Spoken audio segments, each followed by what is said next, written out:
تعرفون أن في أمهات ما عاشوا الحنان اللي يعطونه حق أبنائهم. أمهات ما حضنهم حد، ما حد قال لهم تعبتوا، بس سبحانك رغم كل هذا صاروا هم الحنان بنفسه.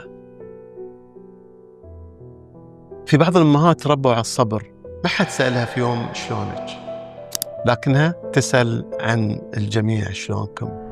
كبرت وهي تخفي ألمها. سبحانك أحيانا يمكن نلقي الحزن في عينها لكن ما تتكلم، وهي تلمح الحزن في عينك من أول نظرة.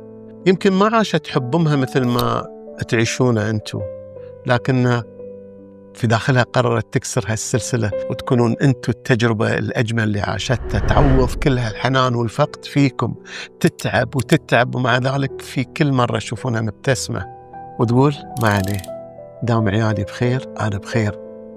بركم في أمكم، مش بس لأنها أمكم، بركم فيها لأنها إنسانة يمكن في يوم من الأيام ما لقت حضن يحتضنها أو مشاعر دافية، فلما أنتوا تقولون لها يمه ترى احنا نحبك، يمكن تكون أول مرة تسمعها في حياتها، تحس إنه فعلا حد يحبها.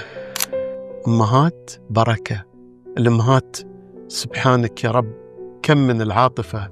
نعم في ندرة منهم غير، لكن أنا أتكلم عن الأم السوية اللي للأسف نجد بعض الأبناء والبنات يتعاملون معهم بتعامل سلبي، بتعامل ما فيه من الحب والاهتمام والحنان، وكأنها إنسانة ثانوية مش كأنها هي الأم.